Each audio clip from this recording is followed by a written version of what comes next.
میں نے ڈرتے ڈرتے الماری کے دروازے کو ہاتھ لگایا، لیکن جب میں نے دروازہ کھولا تو مجھ پر حیرتوں کے پہاڑ ٹوٹ پڑے۔ اندر سے کھانے کی اشتہا انگیز خوشبو آ رہی تھی۔ میں چکرا کر رہ گیا۔ الماری میں کل 4 کھانے تھے اور یہ کھانا اوپر سے دوسرے نمبر کے کھانے میں ایک صاف کپڑے سے ڈھکا ہوا رکھا تھا۔ باقی الماری خالی تھی۔ کھانے کی خوشبو اتنی پیاری تھی کہ میری بھوک اچانک بہت بڑھ گئی۔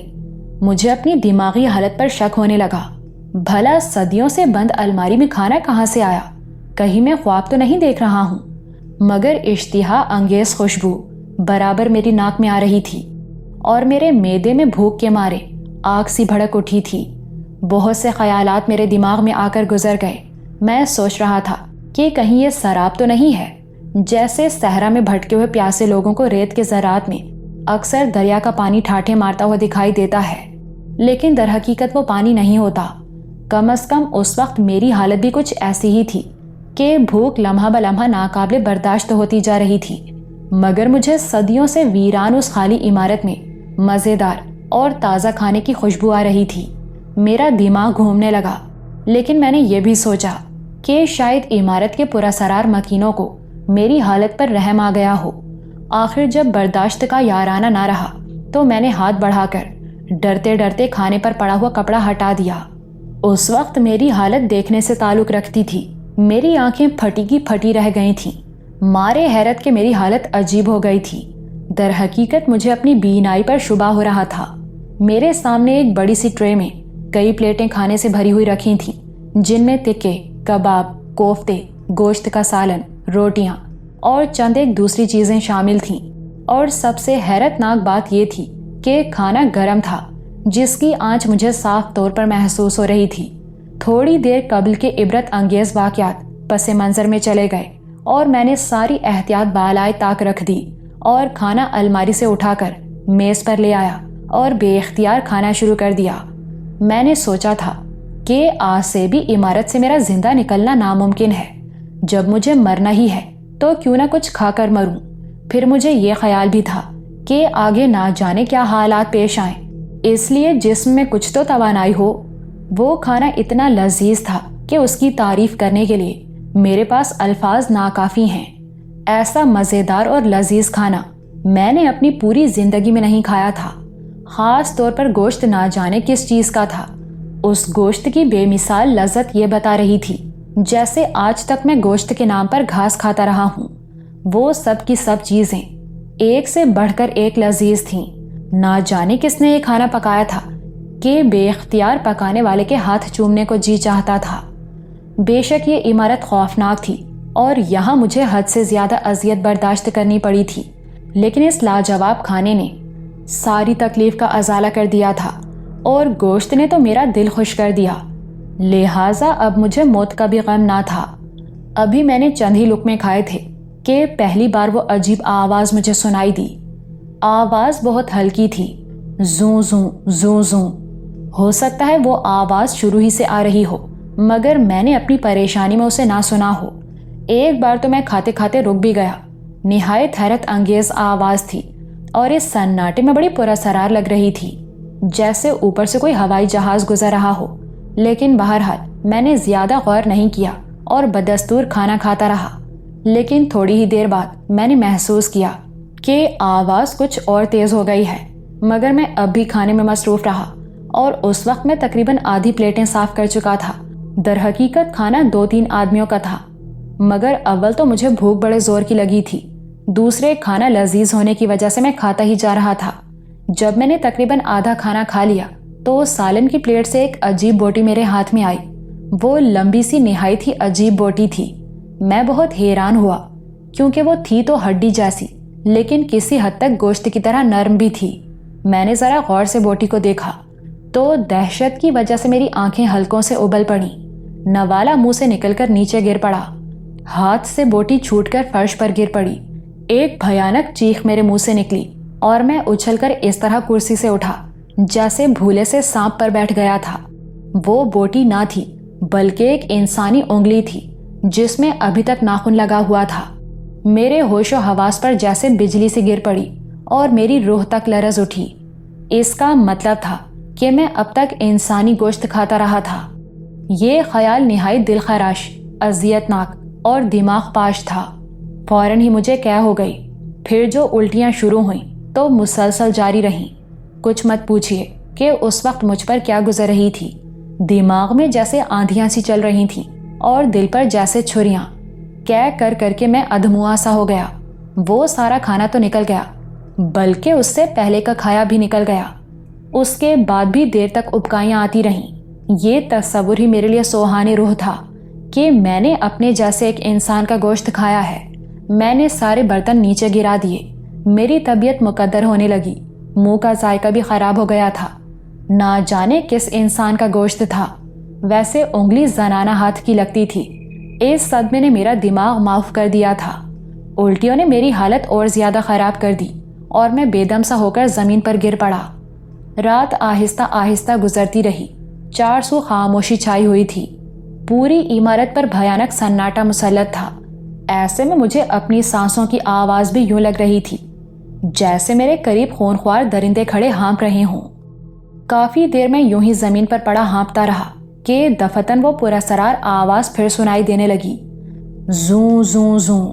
اب اس آواز میں پہلے سے بھی زیادہ اضافہ ہو چکا تھا۔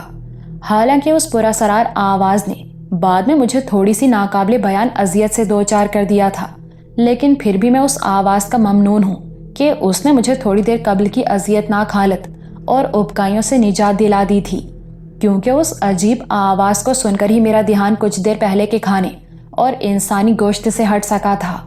اب میرے دماغ میں بس یہی آواز گھوم رہی تھی۔ تھوڑی دیر بعد ہی یہ آواز کچھ اور تیز ہو گئی، لہٰذا میں زمین سے اٹھ کھڑا ہوا۔ منہ کا ذائقہ بدلنے کے لیے میں نے ایک سگریٹ سلگا لی۔ آواز کچھ اس طرح سے آ رہی تھی کہ پورے کمرے میں گونجتی محسوس ہوتی تھی، لہٰذا میں نے کمرے میں ادھر ادھر نظر دوڑائی کہ کہیں کوئی بھنورا تو نہیں گھس آیا، مگر کمرے میں ایک مکھی تک نظر نہ آئی۔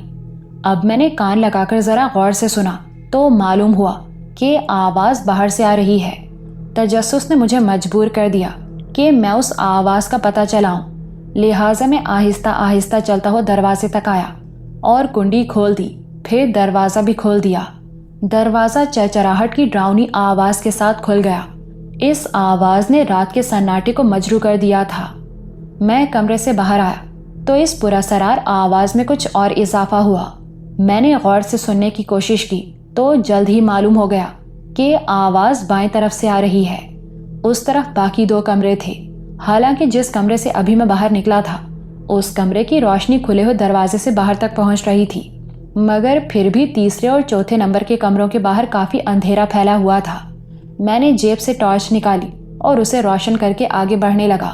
جب تیسرے کمرے کے دروازے تک پہنچا تو یوں لگا کہ وہ عجیب و غریب آواز اس کمرے کے اندر سے آ رہی ہو۔ جیسا کہ میں آپ کو بتا چکا ہوں کہ اوپر کی منزل میں کل 4 کمرے تھے اور یہ اس منزل کا تیسرا کمرہ تھا۔ آواز بے شک اس کمرے سے آ رہی تھی، مگر کمرے کے اندر مکمل تاریکی تھی۔ میں نے کواڑوں پر ذرا سا دباؤ ڈالا تو کواڑ کھل گئے۔ ویسے یہ بھی غور کرنے کی بات ہے کہ اس عمارت کا کوئی بھی کمرہ مکفل نہ تھا۔ جو ہی دروازہ کھلا، بدبو کا ایک کثیف جھونکا میرے نتنوں سے ٹکرایا اور میں گھبرا کر 2-3 قدم پیچھے ہٹ گیا اور ناک پر ہاتھ رکھ دیا۔ اس بدبو سے مجھے ابکائیاں آنے لگیں۔ میں سوچنے لگا کہ یہ کمرے نہ جانے کتنی مدت سے بند ہیں، لہٰذا یہ کثیف ہوا خارج ہو تو میں پھر اندر جاؤں گا۔ چند منٹ کے بعد میں نے پہلے ٹارچ کی روشنی اندر کمرے میں ڈالی، پھر خود بھی اندر داخل ہو گیا۔ جس آواز کی تلاش میں اس کمرے میں آیا تھا وہ آواز کچھ اور بلند ہو گئی تھی، لیکن میں اب بھی یہ سمجھنے سے قاصر تھا کہ وہ آواز کس چیز کی ہے اور کس طرف سے آ رہی ہے، لیکن اس کمرے سے بدبو آ رہی تھی، نہ جانے کس چیز کی تھی۔ میں نے ٹارچ کی روشنی کمرے میں چاروں طرف گھمائی تو ایک بار پھر حیرت کا جھٹکا سا لگا۔ کمرہ خالی تھا، لیکن وہ آواز بلا شبہ اسی کمرے سے بلند ہو رہی تھی۔ یہاں بھی ایک میز، ایک کرسی اور ایک الماری رکھی ہوئی تھی۔ الماری کے دونوں پٹ بند تھے اور ان میں ویسا ہی مکڑی نما تالا بھی لگا ہوا تھا، مگر میں نے اسے کھولنے کی کوئی کوشش نہیں کی تھی۔ اس کمرے میں ایک قدیم طرز کا آتش دان بھی تھا، جس کی کارنس پر سونے کا ویسا ہی نایاب شمعدان بھی رکھا ہوا تھا اور ہر چیز پر صدیوں کی گرد جمی ہوئی تھی۔ دائیں ہاتھ کی دیوار میں شاہ بلوط کی لکڑی کا خوبصورت اور قدیم دروازہ تھا جو یقیناً چوتھے کمرے میں کھلتا تھا۔ شمعدان کو روشن کرتے ہوئے میں نے یہ فیصلہ بھی کیا تھا کہ اگر زندگی بچ گئی تو یہاں سے جاتے ہوئے یہ سارے شمعدان بھی اپنے ساتھ لیتا جاؤں گا۔ صرف یہ شمعدان ہی مجھے لکھ پتی بنانے کو کافی تھے۔ اب تک میں نے جتنے کمرے بھی دیکھے تھے ہر ایک کمرے میں مجھے شمعدان نظر آیا تھا۔ اس طرح مجھے یقین تھا کہ باقی کمروں میں بھی ایسے بیش قیمت شمعدان ضرور ہوں گے۔ یہ کمرہ اب مکمل روشن تھا، مگر یہاں بھی وہی ہولناک ویرانی تھی جو اس عمارت کے چپے چپے پر چھائی ہوئی تھی۔ پوری عمارت پر جگہ جگہ پراسرار ماورائی اور معکوف الفطرت قوتوں کی حکمرانی تھی۔ مجھے حیرت تھی کہ آبادی کے اتنے قریب یہ جادو نگری موجود تھی، لیکن آبادی والے اس کے وجود سے بالکل بے خبر تھے، جبکہ یہاں اتنی بیش قیمت چیزیں بھی موجود تھیں۔ یہ سچ ہے کہ میں اس محلے سے 2.5 میل دور دوسرے محلے میں رہتا تھا، لیکن پھر بھی آخر کو یہ میرا شہر تھا۔ لیکن جہاں تک مجھے یاد پڑتا تھا میں نے کبھی کسی سے ایسی خوفناک عمارت کا تذکرہ پہلے نہیں سنا تھا۔ یہ اور بات ہے کہ میرا یہاں اس طرف آنا بہت ہی کم تھا، لیکن پھر بھی 1-2 بار پہلے بھی میں اس محلے میں چوری کرنے آ چکا تھا، مگر اس عمارت کے بارے میں کچھ علم نہ تھا۔ عجیب بات تھی کہ جس آواز کی تلاش میں یہاں آیا تھا وہ اسی کمرے سے اٹھتی محسوس ہو رہی تھی، مگر یہ کمرہ ایسی کسی چیز کی نفی کر رہا تھا جس سے آواز آنے کی توقع ہو۔ ادھر بدبو نے بھی پریشان کیا ہوا تھا۔ آواز اب براہ راست میرے دماغ کو متاثر کر رہی تھی، مگر اس کے منبع کا پتہ نہیں چلتا تھا۔ اب مجھے گھبراہٹ محسوس ہو رہی تھی، میرا دل انجانے خوف سے دھڑکنے لگا۔ مجھے اپنے چاروں طرف خطرہ ہی خطرہ نظر آ رہا تھا۔ آخر کار میں نے اپنی پوری توجہ آواز کی طرف کر دی تو ایسا لگا کہ آواز اس دروازے کی طرف سے آ رہی ہے جو چوتھے کمرے میں کھلتا تھا۔ میں دروازے کے قریب گیا اور غور سے سننے لگا۔ بلا شبہ آواز چوتھے کمرے سے ہی آ رہی تھی۔ نہ جانے کیوں یہ دروازہ کھولتے ہوئے مجھے ڈر سا لگ رہا تھا، لیکن پھر تجسس خوف پر غالب آیا تو میں نے دروازے کو اندر دھکیلا۔ دروازہ چرچراہٹ کی آواز سے کھلا۔ اندر سخت تاریکی تھی، لیکن دروازہ کھلتے ہی بدبو کا ایک تیز اور ناقابل برداشت جھونکا ناک سے ٹکرایا اور میں گھبرا کر کئی قدم پیچھے ہٹتا چلا گیا۔ مجھے پھر ابکائیاں سی آنے لگی، مگر مصیبت یہ تھی کہ بدبو مسلسل آ رہی تھی۔ یوں لگتا تھا جیسے کسی جانور کی سڑی ہوئی لاش سے تعفن اٹھ رہا ہے۔ آواز اب اور زیادہ بڑھ گئی اور صاف طور پر مکھیوں کی بھن بھناہٹ کی طرح لگ رہی تھی۔ تعفن اتنا شدید تھا کہ 1 منٹ وہاں رکنا بھی محال تھا، لہٰذا میں جلد از جلد یہاں سے نکل جانا چاہتا تھا، مگر میں یہ بھی دیکھنا چاہتا تھا کہ یہ تعفن اور آواز کہاں سے اٹھ رہی ہے۔ لہٰذا میں نے خود پر جبر کر کے ٹارچ روشن کی اور آگے بڑھ کر اس کی روشنی چوتھے کمرے میں ڈالی، مگر روشنی ڈالتے ہی ایک تیز چیخ میرے منہ سے نکلی اور بے اختیار میرے ہاتھ پاؤں کانپنے لگے۔ اندر ایک لاش تھی، جی ہاں، ایک عورت کی لاش۔ کمرے کے وسط میں ایک رسی کے ذریعے چھت سے لٹک رہی تھی۔ رسی کا پھندا عورت کے گلے میں پڑا ہوا تھا، لیکن لاش سر سے پاؤں تک سیاہ نظر آ رہی تھی۔ لیکن بعد میں پتا چلا کہ ہزاروں لاکھوں کی تعداد میں مکھیاں اس کی لاش سے چمٹی ہوئی تھیں، تبھی اس کی کوئی چیز نظر نہیں آ رہی تھی۔ مگر جب روشنی محسوس کر کے مکھیاں اس کے چہرے سے اڑیں تو ایک بار پھر میری چیخ نکل گئی۔ عورت کی آنکھیں بھیانک انداز میں کھلی ہوئی تھیں، زبان باہر نکلی ہوئی تھی اور گالوں کا گوشت مکھیاں کھا چکی تھیں۔ یوں لگتا تھا جیسے لاش کی آنکھیں مجھ پر مرکوز تھیں۔ اس کی آنکھوں میں بے بسی اور اذیت کے ایسے بھیانک تاثرات تھے کہ میرا دل ڈوبنے لگا۔ اس کے گالوں سے ظاہر ہونے والی ہڈیوں نے اس کے چہرے کو اور خوفناک بنا دیا تھا۔ یہ منظر اتنا ہیبت ناک تھا کہ میں بے اختیار چیخیں مارتا ہوا باہر بھاگا۔ اس وقت جیسے دل قابو میں نہ تھا اور میرے حواس ساتھ چھوڑتے جا رہے تھے۔ جب میں بے اختیار بھاگتا ہوا زینے تک پہنچا تو جیسے پاؤں تلے سے زمین نکل گئی، ہوش ایک لمحے کو رخصت ہو گئے اور دل کنپٹیوں میں دھڑکنے لگا۔ زینے کی درمیانی سیڑھیوں پر وہی خونخوار سیاہ بلا کھڑا میری طرف قہر بار نظروں سے دیکھ رہا تھا۔ اس کا رخ میری جانب تھا اور اس کی شفاف آنکھوں سے غصے سے چنگاریاں نکل رہی تھیں۔ اچانک بلے کے ہونٹوں پر مسکراہٹ پھیل گئی اور میرے ہوش و حواس پر بجلی سی گر پڑی۔ میں نے اپنی زندگی میں ہزاروں انسانوں کو مسکراتے دیکھا تھا، لیکن کسی خونخوار جانور کو مسکراتے ہوئے آج پہلی بار دیکھا تھا۔ یقین جانیے اس بلے کی مسکراہٹ اتنی حیرت انگیز، خوفناک اور پراسرار تھی کہ میری سانس رکنے لگی اور دماغ جیسے بھگ سے اڑ گیا۔ میں پتھر کے بت کی طرح اسے گھورے جا رہا تھا۔ میرے سوچنے سمجھنے کی صلاحیتیں بیکار ہو چکی تھیں۔ یوں لگتا تھا جیسے مجھے وہاں کھڑے کھڑے صدیاں گزر گئی ہوں۔ مجھ میں ہلنے جلنے کی طاقت بھی نہ تھی اور میرے جسم سے جیسے دم نکلا جا رہا تھا۔ دفتن بلّا خوفناک غراہٹ سے میری طرف لپکا تو مجھے ہوش آ گیا اور میں واپس کمروں کی طرف بھاگا۔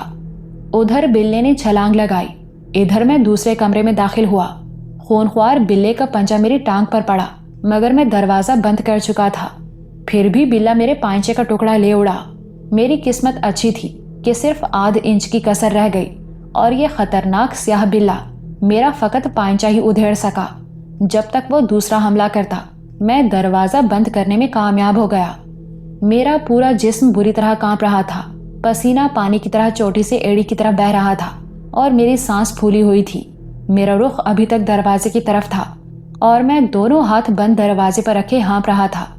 خدا کی پناہ، اس موذی سے خدا نے مجھے بال بال بچایا تھا۔ میں اس وقت دوسرے نمبر کے کمرے میں کھڑا تھا جہاں میں نے کھانا کھایا تھا۔ اسی وقت دروازے پر خوفناک بلے کی غراہٹیں سنائی دیں۔ وہ دروازے پر اپنے پنجے مار رہا تھا تاکہ جلد سے جلد میرا خون پی سکے۔ میرا رخ ابھی تک دروازے کی طرف ہی تھا لیکن بلے کی غراہٹیں سن کر میں کمرے کی طرف مڑا تاکہ اپنے بچاؤ کی کوئی تدبیر کر سکوں، کیونکہ دروازے پر اس کے پنجے نہایت تیزی سے پڑ رہے تھے۔ دروازہ حالانکہ بے حد مضبوط تھا لیکن بے حد پرانا بھی تھا اور مجھے ڈر تھا کہ اگر اس کے پنجے اسی رفتار سے پڑتے رہے تو وہ جلد ہی دروازے کو گرا لے گا۔ لیکن جو ہی میں کمرے کی طرف مڑا میرا نیچے کا سانس نیچے اور اوپر کا سانس اوپر رہ گیا۔ مجھ سے فقط 5-6 قدم کے فاصلے پر وہی سرکٹی عورت کھڑی تھی جسے میں پہلے کمرے میں مسحری پر لیٹے دیکھ چکا تھا اور جس کی کٹی ہوئی گردن سے خون بہہ رہا تھا۔ اس وقت اس کے دائیں ہاتھ میں اس کا اپنا ہی کٹا ہوا سر تھا جسے اس نے بالوں سے پکڑ رکھا تھا۔ وہ سیاہ میلے سے لباس میں ملبوس تھی اور اس کی کٹی ہوئی گردن کے باقی بال ادھر ادھر لہرا رہے تھے۔ اس کے سر سے اور گردن سے ابھی تک خون بہہ رہا تھا، لیکن حیرت کی بات یہ تھی کہ اس کے کٹے ہوئے سر کی آنکھیں کھلی ہوئی تھیں مگر ان آنکھوں میں وہ گول کالی ٹکیا نظر نہیں آ رہی تھی جو ہر انسان کی آنکھوں میں ہوتی ہے۔ پھر بھی اس کی آنکھیں ادھر ادھر گھوم رہی تھیں۔ دوسری بات یہ تھی کہ اس کے آگے کے 2 دانت کافی لمبے تھے اور منہ سے باہر نکلے ہوئے تھے جن پر خون لگا ہوا تھا، جیسے وہ ابھی ابھی کسی کا خون پی کر آئی ہو۔ یہ منظر اتنا غیر فطری، بھیانک، ڈراؤنا اور خوفناک تھا کہ میرا دل دھڑکنا بھول گیا، جسم کا ایک ایک رونگٹا کھڑا ہو گیا، سانسیں جیسے رک سی گئیں اور خوف سے میری گھگی بندھ گئی۔ میں نے چیخنا چاہا لیکن میری آواز ہی نہ نکلی۔ میں نے پیچھے ہٹنا چاہا مگر قدموں میں جیسے جان ہی نہ رہی تھی۔ میں ایک پتھر کے بے جان بت میں تبدیل ہو چکا تھا اور جسم سے جیسے کسی نے خون کا ایک ایک قطرہ نچوڑ لیا تھا۔ مارے خوف کے میری آنکھیں حلقوں سے نکلی پڑ رہی تھیں۔ یہ تو سمجھ میں آنے والی بات ہی نہ تھی کہ آدمی سر کٹنے کے بعد بھی زندہ ہو سکتا ہے۔ مجھے آج بھی حیرت ہوتی ہے کہ ایسا دل دہلا دینے والا منظر دیکھ کر میں زندہ کیسے بچ گیا۔ دہشت سے میرا ہارٹ فیل کیوں نہ ہو گیا۔ اچانک اس زندہ لاش کے کٹے ہوئے سر سے ایک دہشت ناک قہقہا بلند ہوا اور میں جیسے ہوش میں آ گیا مگر میرے حواس ابھی تک گم تھے۔ ادھر دروازے کے باہر وہ خونخوار بلّا اپنے ناخنوں اور پنجوں سے مسلسل دروازے کو کھولنے کی کوشش کر رہا تھا اور آگے سرکٹی لاش جو یقیناً کوئی بدروح تھی میرے سامنے موت بن کر کھڑی تھی۔ اس کے سر کے حلق سے اب مسلسل قہقہے بلند ہو رہے تھے اور میرا رہا سہا خون بھی خشک ہو رہا تھا۔ میرے آگے اور پیچھے موت تھی جو اپنے بھیانک جبڑے کھولے دونوں طرف سے میری طرف بڑھ رہی تھی۔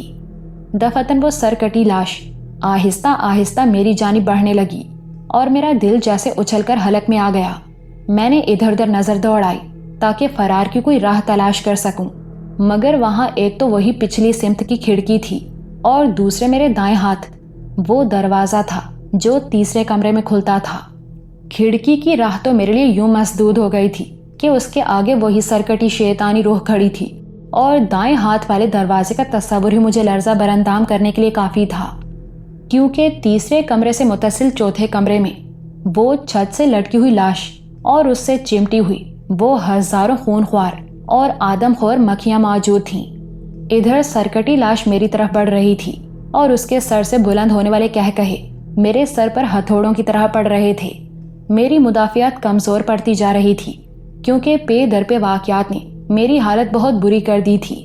اس وقت موت نے جس طرح مجھے دو طرف سے گھیرا تھا وہ کچھ میرا دل ہی جانتا ہے۔ اس کا اندازہ فقط وہی لوگ کر سکتے ہیں جو خود اس قسم کے حالات میں کبھی گھرے ہوں۔ لہٰذا اس خوفناک اور جان لیوا صورتحال کا اندازہ میں کر سکتا تھا کہ اب میرا کیا حشر ہونے والا ہے۔ چنانچہ اس دہشت ناک صورتحال کا مقابلہ زیادہ دیر نہ کر سکا، لہٰذا میں ہذیانی انداز میں چیخنے لگا، رک جاؤ، رک جاؤ، میرے قریب نہ آنا، ورنہ میں تمہیں مار ڈالوں گا، قتل کر دوں گا تجھے، رک جاؤ، بچاؤ، بچاؤ، مجھے بچاؤ، ارے کوئی ہے، مجھے بچاؤ، بچاؤ۔ یہاں تک پہنچ کر رشید رک گیا۔ شدت جذبات سے اس کی آواز لرز رہی تھی۔ میں اور ڈاکٹر امان اللہ حیرت زدہ ہو کر رشید کی حیرت ناک آپ بیتی سن رہے تھے۔ میں آس پاس کے ماحول سے بے خبر ہو کر رشید کی عبرت ناک کہانی میں گم ہو چکا تھا۔ رشید کی آنکھیں سرخ ہو گئی تھیں اور اس کے تنفس کی رفتار تیز ہو گئی تھی، جیسے وہی خوفناک منظر اس وقت بھی وہ اپنی آنکھوں سے دیکھ رہا ہو۔ رشید کے ہونٹ خشک ہو چکے تھے۔ اس نے پانی مانگا جو ڈاکٹر امان نے اسے منگا کر دے دیا۔ 2-3 گلاس پانی پی کر اس کی حالت اعتدال پر آئی۔ وہ چند منٹ خاموش رہا اور پھر اپنی داستان دوبارہ شروع کر دی۔ ہاں تو صاحب، میں اس وقت بری طرح چیخ رہا تھا، مگر وہ خون آشام چڑیل برابر میری طرف بڑھ رہی تھی۔ اس خوفناک بلا کو یوں اپنی طرف بڑھتے دیکھ کر میں اچھل کر پیچھے ہٹا۔ اچھلتے وقت اچانک کوٹ کی جیب میں پڑی ہوئی کوئی بھاری چیز میرے ہاتھ سے ٹکرائی۔ تب مجھے یاد آیا کہ میرے پاس پستول بھی ہے۔ میں نے بجلی کی سی تیزی سے کوٹ کی جیب سے پستول نکالا اور یکے بعد دیگرے اس سرکٹی بدروح پر 3 فائر کیے۔ لیکن اس وقت میں نے یہ عبرتناک منظر دیکھا کہ تینوں گولیاں اسے لگیں۔ اس کے جسم میں سوراخ بھی ہوئے، لیکن ان سوراخوں سے خون کا ایک قطرہ تک نہ نکلا اور وہ برابر آگے بڑھتی رہی۔ البتہ اس کے کہکہوں میں اب اور شدت پیدا ہو چکی تھی۔ یوں لگتا تھا جیسے وہ گولیاں میں نے کسی اور پر چلائی ہوں۔ اس پر گولیوں کا ذرا برابر بھی اثر نہ ہوا۔ یہ ناقابل یقین منظر دیکھ کر خوف سے میری گھگی بندھ گئی۔ اس وقت میرا سارا وجود طوفان کی زد میں آئے ہوئے درخت کی طرح لرز رہا تھا۔ اس وقت مجھے کچھ اور نہ سوجھا تو پستول جیب میں رکھ کر میں تیزی سے آگے بڑھا اور اپنے قریب کی کرسی اٹھائی اور پوری قوت سے اس زندہ لاش پر دے ماری۔ وہ بھاری کرسی سمیت الٹ کر پچھلی سمت جا گری اور اس کے شیطانی کہکہے یکایک اس طرح رک گئے جیسے چلتے چلتے اچانک گراموفون ریکارڈ ختم ہو جائے۔ جو ہی وہ گری میں دائیں طرف والے دروازے کی طرف بھاگا اور اسے کھول کر تیسرے کمرے میں آ گیا اور جلدی سے اسے بند کر دیا، اور پھر تیسرے کمرے کے باہر والے دروازے کی طرف بھاگا اور اسے بھی اندر سے بند کر کے کنڈی چڑھا دی تاکہ وہ آدم خور بلا اندر نہ آنے پائے۔ فوری طور پر تو میں نے خود کو ان بلاؤں سے بچا لیا تھا، لیکن آخر کب تک؟ جلد یا بدیر وہ مجھے پھر پکڑ لیں گے۔ ظاہر ہے ان بدروحوں کے لیے بند دروازے کیا اہمیت رکھتے تھے۔ اب اس سرکٹی لاش کی طرف ہی غور کیجیے۔ میں نے اسے پہلے کمرے میں بستر پر لیٹے ہوئے پایا تھا، مگر نہ جانے کس طرح وہ بلا دوسرے کمرے میں آ گئی تھی۔ یہ کمرہ میں پہلے ہی روشن کر چکا تھا۔ یہ تیسرا کمرہ تھا اور وہ دروازہ ابھی تک اسی طرح کھلا ہوا تھا جو چوتھے کمرے میں کھلتا تھا۔ وہ ناقابل برداشت تعفن اسی طرح لٹکی ہوئی لاش سے اٹھ رہا تھا، مگر مجھ میں وہ دروازہ بند کرنے کا بھی حوصلہ نہ رہا تھا۔ میرا دماغ ابھی تک گھوم رہا تھا، دل کی دھڑکنیں بے ترتیب تھیں اور سوچنے سمجھنے کی صلاحیتیں کام نہیں کر رہی تھیں۔ چاروں طرف موت اپنے پنجے تیز کر رہی تھی۔ باہر وہ میرے خون کا پیاسا کداور بلا موجود تھا۔ برابر کے دوسرے کمرے میں وہ سرکٹی شیطانی روح میرا خون پینے کو بے چین تھی۔ چوتھے کمرے میں وہ چھت سے لٹکی ہوئی گھورتی لاش اور آدم خور مکھیاں۔ نیچے وہ خوفناک سانپ جو یقیناً مجھے جکڑنے کے لیے بے قرار ہوگا۔ اس بھیانک عمارت کی ایک ایک چیز میری دشمن تھی۔ چاروں طرف سے موت مجھ پر نظریں گاڑے ہوئے تھی۔ اس وقت مجھے یوں لگ رہا تھا جیسے سیاہ دیواروں کا ایک ایک پتھر مجھے گھور رہا ہو تاکہ مجھے جکڑ سکے۔ یہاں تھوڑی دیر کے لیے میری زندگی محفوظ ہو گئی تھی، لیکن اس بدبو اور تعفن نے میرا دماغ الٹ کر رکھ دیا تھا۔ اب میرے اعصاب آہستہ آہستہ میرا ساتھ چھوڑتے جا رہے تھے۔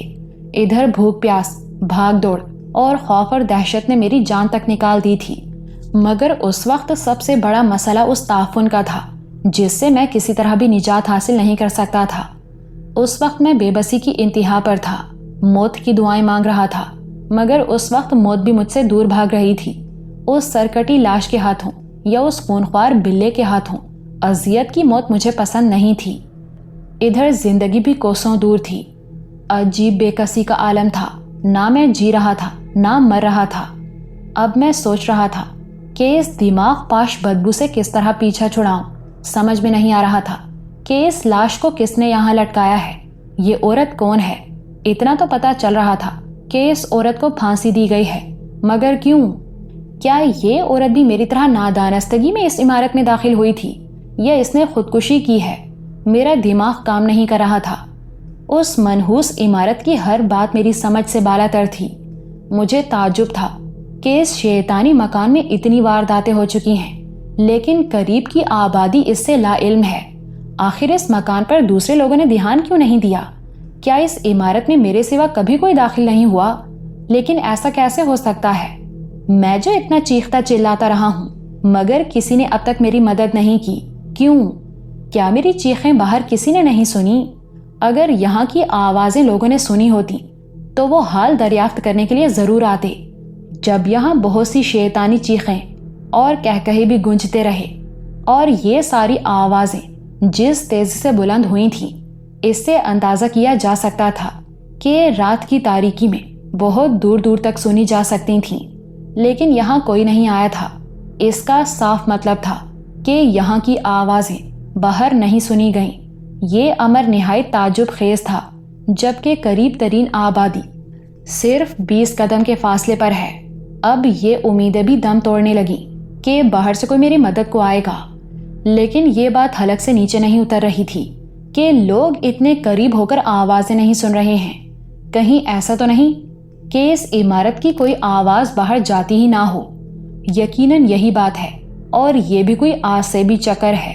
میرا دل بیٹھنے لگا اور زندہ بچنے کی کوئی امید نہ رہی۔ میں حالات کے آگے بالکل بے بس ہو چکا تھا۔ اگر کوئی انسان ہوتا تو میں مقابلہ کر بھی سکتا تھا، لیکن معکوف الفطرت ہستیوں سے مقابلہ کرنا میرے بس کی بات نہ تھی۔ میں اپنے پستول کو بے اثر ہوتے اپنی آنکھوں سے دیکھ چکا تھا۔ بھلا ان شیطانی قوتوں سے ٹکرانا مجھ جیسے عام آدمی کی بات کہاں تھی؟ اور پھر حقیقت یہ تھی کہ اب نہ مجھ میں ہمت تھی نہ حوصلہ کہ میں اپنے بچاؤ کے لیے کچھ کر سکتا۔ میں ان بلاؤں میں مکمل طور پر گرفتار ہو چکا تھا۔ ایک بار تو جی میں آیا کہ پچھلی سمت کی کھڑکی کھول کر نیچے چھلانگ لگا دوں، چاہے ہاتھ پیر ہی کیوں نہ ٹوٹ جائیں، مگر جان بڑی پیاری ہوتی ہے۔ میں کوشش کے باوجود ایسا نہ کر سکا۔ اتنا میں جانتا تھا کہ 25-30 فٹ نیچے کودنا اور پھر ہاتھ پیروں کا سلامت رہ جانا بے حد مشکل ہے۔ اگر میں ایسا کرتا تو پھر ساری عمر معذوری کی زندگی بسر کرنا پڑتی، اور پھر یہ بھی ممکن تھا کہ نیچے کودنے اور ہاتھ ٹوٹنے کے بعد اگر وہ آدم خور بلا یا سانپ یا وہ سرکٹی عورت مجھے پکڑ لیتی تو نہ میں بھاگ سکتا تھا نہ ہی مقابلہ کرنا میرے بس میں ہوتا، لہٰذا میں نیچے کودنے کی ہمت نہ کر سکا۔ میری حالت ابھی تک خراب تھی، دل دھڑک رہا تھا، دماغ سنسنا رہا تھا اور بدن کانپ رہا تھا۔ میری حالت اس وقت اس چوہے جیسی تھی جس کے چاروں طرف خونخوار بلیاں کھڑی غرا رہی ہوں۔ اس آسیب زدہ عمارت میں میرا ایک ایک پل کانٹوں پر بسر ہو رہا تھا اور مجھے کسی پل قرار نہیں آ رہا تھا۔ ہر آن یہ دھڑکا لگا ہوا تھا کہ کہیں شیطانی روح اور وہ خونخوار بلا یہاں بھی نہ آ پہنچے۔ ادھر مکھیوں کی بھن بھناہٹ ابھی تک جسم میں سنسنی پیدا کر رہی تھی، کیونکہ وہ آدم خور مکھیاں اگر مجھ سے آ کر چمٹ جاتی تو دنیا کی کوئی طاقت مجھے ان سے نجات نہیں دلا سکتی تھی۔ ادھر بدبو نے الگ ناک میں دم کر رکھا تھا۔ میرے چاروں طرف موت ہی موت تھی، جبکہ زندگی کا دور دور تک پتہ نہ تھا۔ مصیبت کے ایسے لمحات میں ہر انسان کو خدا ہی یاد آتا ہے۔ خود غرض انسان کو جب کوئی فکر نہیں ہوتی تو وہ بھول کر بھی خدا کو یاد نہیں کرتا، مگر جب اس پر برا وقت آتا ہے اور وہ مصیبت میں مبتلا ہو جاتا ہے تو پھر اسے کڑے وقت میں خدا ہی یاد آتا ہے۔ یہی حال اس وقت میرا بھی تھا۔ ایسے ہولناک حالات میں پھنس کر جب میں زندگی سے مایوس ہو گیا تو بے اختیار مجھے خدا یاد آیا، لہٰذا میں نہایت خشوع و خضوع کے ساتھ اللہ سے پناہ مانگنے لگا کہ مجھے ان شیطانوں سے بچا لے اور اپنی امان میں رکھے۔ اس سے اتنا فائدہ ضرور ہوا کہ میری وحشت میں کچھ کمی آ گئی۔ بے شک یہ اسی کا نام ہے جو دلوں کو سکون دیتا ہے۔ میرے دل سے دہشت بھی کچھ کم ہو گئی اور میں اثر نو اپنی جان بچانے کی کوئی ترکیب سوچنے لگا، مگر میرا دماغ صحیح طور پر اب کچھ سوچنے کے قابل نہ تھا، اس لیے جان بچانے کی کوئی صورت نظر نہ آئی۔ مان ایک اور خیال میرے دماغ میں آیا کہ اگر میں پچھلی کھڑکی کھول کر مدد کے لیے چلانا شروع کر دوں تو ہو سکتا ہے کہ باہر کچھ لوگ میری مدد کو آ جائیں۔ لیکن پھر خیال آیا کہ میں اتنا چیختا چلاتا رہا ہوں مگر کوئی نہیں آیا، لیکن دل نے یہ استدلال دیا کہ وہ ساری آوازیں عمارت کے اندر بلند ہوتی رہی ہیں، ہو سکتا ہے کہ وہ آوازیں لوگوں تک نہ پہنچتی ہوں۔ اب مجھے کھڑکی سے منہ نکال کر لوگوں کو آوازیں ضرور دینی چاہیے، شاید کوئی سن لے۔ چنانچہ میں کھڑکی تک آیا اور اسے کھول کر مکانوں کی طرف نظر دوڑائی۔ کچھ فاصلے پر مکان موجود تھے، کچھ مکانوں میں روشنی بھی ہو رہی تھی، اسٹریٹ لائٹ بھی تھی، مگر ان کی روشنی زیادہ نہ تھی۔ اپنے اتنے قریب مکانات دیکھ کر دل کو کافی تقویت سی ہوئی۔ پھر میں نے اللہ کا نام لے کر آوازیں دینی شروع کی، بچاؤ بچاؤ، ارے کوئی ہے، مجھے بچاؤ، خدا کے لیے مجھے ان بلاؤں سے بچاؤ۔ میری تیز چیخیں رات کے بے قرار سناٹے میں دور دور تک گونجتی رہیں۔ مجھے یقین ہے کہ میری آواز رات کی خاموشی میں کم از کم 200-250 قدموں تک ضرور پہنچ رہی ہوگی، لیکن اس وقت میری حیرت اور خوف کی حد نہ رہی جب چیخ چیخ کر میرا گلا سوکھ گیا مگر کوئی میری مدد کو نہ آیا، جبکہ قریب ترین مکان فقط 20 قدم کے فاصلے پر تھا۔ یہ سید علی جان شاہ کا مکان تھا۔ اس کے مکان میں لگا ہوا علم جس میں رنگین کمکمے لگے ہوئے تھے میرے سامنے تھا۔ اس کے بعد دوسرے مکانات دور دور تک پھیلتے چلے گئے تھے۔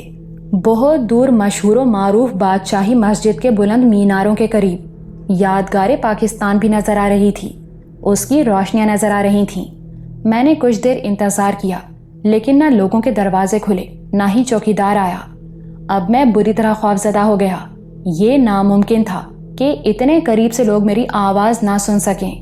ایسی بات بھی نہ تھی کہ لوگ میری آواز سن کر بھی باہر نہ آتے، کیونکہ مجھے یاد تھا کہ چوکیدار کی آواز سن کر بہت سے لوگ اپنے گھروں سے نکل آئے تھے، بلکہ سب نے میرا تعاقب بھی کیا تھا۔ میں نے اپنا سر تھام لیا۔ اب اس بات میں شک و شبہ کی گنجائش ہی نہ تھی کہ میری آواز وہاں تک پہنچ ہی نہیں رہی ہے۔ یا اللہ، اب میں کیا کروں، کہاں جاؤں؟ میں نے خود کو اتنا بے دست و پا کبھی محسوس نہیں کیا تھا جتنا اس وقت کر رہا تھا۔ بے بسی کے شدید احساس سے میری آنکھوں میں آنسو آ گئے اور میں بے دم ہو کر ایک کرسی پر گر گیا۔ اب میں نے خود کو حالات کے رحم و کرم پر چھوڑ دیا۔ ادھر شدید بدبو نے میرا دماغ ہلا کر رکھ دیا تھا۔ آہستہ آہستہ میرے ہوش و حواس میرا ساتھ چھوڑنے لگے۔ اچانک ایک اور خیال میرے ذہن میں آیا اور میں اچھل کر اپنی جگہ کھڑا ہو گیا۔ مجھے یاد آیا کہ جب میں اس منحوس مکان میں داخل ہوا تھا اور اندر پہنچ کر میں نے دیکھا تھا کہ 2 زینے مجھے نظر آئے تھے، ایک دائیں جانب تھا اور ایک بائیں جانب۔ میں بائیں طرف والے زینے سے چڑھ کر اوپر آیا تو پہلے کمرے تک پہنچا تھا۔ اس کا مطلب ہے کہ دائیں طرف زینہ چوتھے کمرے تک پہنچتا ہوگا، لیکن مشکل یہ تھی کہ چوتھے کمرے میں وہ بھیانک لاش چھت سے لٹکی ہوئی تھی جس پر ہزاروں لاکھوں آدم خور مکھیاں چمٹی ہوئی تھیں، جن کی بھن بھناہٹ کی خوفناک آواز اعصاب کو ابھی تک جھنجھوڑ رہی تھی۔ مجھ پر اس کمرے میں جانے کے تصور سے ہی کپکپاہٹ طاری ہو رہی تھی۔ پھر یہ خیال بھی ستا رہا تھا کہ اگر میں نیچے پہنچ بھی گیا تو وہ سانپ مجھے ہرگز زندہ نہیں چھوڑے گا، اور پھر کیا پتا وہ بلا بھی نیچے ہو۔ پھر یہ خیال آیا کہ سانپ تو کمرے میں بند تھا، لیکن وہ بلا بھی تو کمرے میں بند تھا، پھر وہ کیسے باہر آ گیا، جبکہ بلے کی بانسبت سانپ آسانی سے باہر آ سکتا ہے۔ لیکن مرتا کیا نہ کرتا، بالآخر میں نے اپنی زندگی کو داؤ پر لگانے کا فیصلہ کر لیا۔ جب دوہرے تہرے عذاب میں یہاں گرفتار تھا، کم از کم مجھے اس سے تو نجات ملے گی، پھر اگر زندگی نہ سہی موت ہی سہی، کم از کم اس جان لیوا صورتحال اور دماغ پاش بدبو سے تو جان چھوٹے گی۔ یہ سوچتے ہی میں نے فیصلہ کر لیا کہ اب چاہے موت بھی کیوں نہ آئے لیکن رہائی کی آخری کوشش ضرور کروں گا۔ یہی سوچ کر میں اس کھلے ہوئے دروازے کے قریب آیا جو چوتھے کمرے میں جاتا تھا۔ وہاں کھڑے ہو کر ٹارچ جیب سے نکالی اور روشن کر کے اس کا رخ اس کونے کی طرف کیا جہاں میرے اندازے کے مطابق دروازہ ہونا چاہیے تھا۔ ٹارچ کی روشنی کی لمبی لکیر اس طرف پڑی تو یہ دیکھ کر دل کو تسلی ہوئی کہ دروازہ واقعی موجود ہے۔ میں نے ایک ہاتھ ناک پر رکھا اور بھاگتا ہوا چوتھے کمرے میں داخل ہو گیا اور لٹکی ہوئی لاش سے بچتے ہوئے تیزی سے اس دروازے تک پہنچا اور اسے کھول کر باہر نکلا تو خوشی سے میرا دل بلیوں اچھلنے لگا۔ سامنے ہی لکڑی کا زینہ نظر آ رہا تھا۔ میں نے ادھر ادھر دیکھا کہ کہیں وہ بلا یا سرکٹی لاش قریب نہ ہو، مگر کوئی نہ تھا، لہٰذا میں ایک لمحہ ضائع کیے بغیر زینے پر پیر رکھتا ہوا نیچے اترنے لگا۔ زینہ چونکہ شکستہ تھا اس لیے بری طرح ہچکولے کھانے لگا۔ ہر قدم پر اس میں سے عجیب عجیب سی آوازیں نکل رہی تھیں۔ مجھے ڈر تھا کہ کہیں زینہ ٹوٹ کر نیچے ہی نہ گر پڑے یا اس کے ہلنے سے کہیں میں ہی نیچے نہ گر پڑوں، مگر خدا کا شکر ہے کہ ایسا نہ ہوا اور آخرکار میں نیچے پہنچ ہی گیا۔ جلتی ہوئی ٹارچ میرے ہاتھ میں تھی لیکن نیچے پہنچ کر جو ہی میں نے ٹارچ کی روشنی راہداری کی طرف ڈالی مجھ پر جیسے بجلی سی گر پڑی۔ راہداری کے درمیان میں وہی سیاہ ناگ زمین سے 3 فٹ اوپر اپنا خوفناک پھن اٹھائے جھوم رہا تھا۔ جس بات کا مجھے ڈر تھا آخر وہی بات ہوئی۔ وہ بار بار اپنی زبان جو 6 انچ کے قریب لمبی تھی باہر نکال رہا تھا۔ میرے قدم زمین میں گڑ کر رہ گئے اور جسم جیسے پتھر کا ہو گیا۔ اس خوفناک عفریت کو باہر جانے والے واحد راستے پر موجود دیکھ کر میری رہی سہی ہمت بھی ٹوٹ گئی۔ اس وقت خون کا دباؤ جیسے میری کن پٹیاں پھاڑنے لگا۔ اس کی آنکھوں میں ایسی مقناطیسی قوت تھی کہ میرا ذہن جیسے اندھیرے میں ڈوبنے لگا۔ موت کو اتنے قریب پا کر میری ہر حس بیدار ہو چکی تھی۔ جسم کے سارے مساموں نے پسینہ اگل دیا تھا۔ میرے حواس جواب دینے لگے تھے کہ اسی وقت فضا میں ایک ہیبت ناک قہقہا گونجا اور مکان کے در و دیوار تھرا کر رہ گئے۔ آواز میرے پیچھے زینے کی طرف سے آئی تھی۔ میں نے بے اختیار سر گھما کر زینے کی طرف دیکھا تو دہشت سے میرا سارا وجود لرز کر رہ گیا۔ زینے کے اوپر آخری سیڑھی پر وہی عورت کی ہیبت ناک سرکٹی لاش کھڑی تھی۔ اس کا سر اس وقت بھی اس کے ہاتھ میں دبا ہوا تھا اور اس سرکٹی لاش کے برابر ہی وہ آدم خور خونخوار بلا کھڑا اپنی خوفناک آنکھوں سے مجھے گھور رہا تھا۔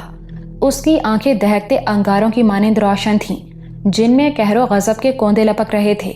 میرے حلق سے کربناک چیخ نکلی اور میرے ہاتھ سے ٹارچ چھوٹ گئی۔ میں نے ٹارچ اٹھائی تو میری نظر سامنے پڑی۔ مجھ سے صرف 3 فٹ کے فاصلے پر وہی خطرناک سانپ تھا جو تیزی سے میری طرف بڑھ رہا تھا۔ مجھے غافل پا کر نہ جانے کب وہ اپنی جگہ چھوڑ کر میری طرف بڑھا تھا۔ اگر میرے ہاتھ سے ٹارچ نہ گرتی تو وہ خوفناک سانپ بے خبری میں مجھے ڈس لیتا۔ اب موت مجھ سے فقط 1 فٹ کے فاصلے پر تھی کہ اسی لمحے پیچھے سے بلے کی خوفناک غراہٹ سنائی دی، ساتھ ہی عورت کے سر سے ہیبت ناک قہقہا گونجا اور میں نے سوچے سمجھے بغیر سانپ کے اوپر چھلانگ لگا دی اور راہداری میں بھاگنے لگا۔ راہداری عبور کرتے ہی سامنے دروازہ آ گیا جو ڈھانچے والے کمرے میں کھلتا تھا۔ دروازہ اندر آتے وقت میں نے جس طرح کھولا تھا وہ اسی طرح کھلا ہوا تھا۔ میں نہایت تیزی سے بھاگتا ہوا اس کمرے میں داخل ہوا جہاں ڈھانچہ رکھا ہوا تھا۔ اس وقت موت کے خوف سے میرا دم سمٹ کر ٹانگوں میں آ گیا تھا۔ میرے پیچھے بلے کے غرانے اور عورت کے شیطانی قہقہوں کی آوازیں مسلسل گونج رہی تھیں، مگر میں نے کسی طرف دیکھا تک نہیں اور بھاگ کر اس کھڑکی تک پہنچا اور نہایت تیزی سے اسے کھول دیا جہاں سے گزر کر میں اس شیطانی عمارت میں داخل ہوا تھا۔ کھڑکی کھلتے ہی مجھے اپنے پیچھے اس ڈھانچے والے کمرے میں بہت نزدیک سے بلے کے غرانے کی آواز سنائی دی، مگر میں نے مڑ کر دیکھنے میں بھی وقت ضائع نہیں کیا اور کھڑکی سے باہر چھلانگ لگا دی۔ اس وقت مجھے اندازہ ہوا کہ میرے منہ سے ہذیانی انداز میں چیخیں بلند ہو رہی تھیں۔ باہر گرتے ہی میں اٹھ کر قریب کے مکانوں کی طرف دوڑا اور جلد ہی سید علی جان شاہ کے مکان تک پہنچ گیا۔ ایک لمحے کے لیے رک کر میں نے اپنے پیچھے نگاہ ڈالی تو بے حد حیران ہوا کہ کوئی چیز میرا پیچھا نہیں کر رہی تھی، نہ وہ خونخوار بلا، نہ خوفناک سانپ، نہ سرکٹی عورت، نہ ہی اب اس کی آوازیں سنائی دے رہی تھیں، مگر میں نہ رکا اور مسلسل بھاگتا رہا۔ راستے میں کئی بار بھاگتے بھاگتے گرا بھی، لیکن فوراً اٹھ کر بھاگنے لگا۔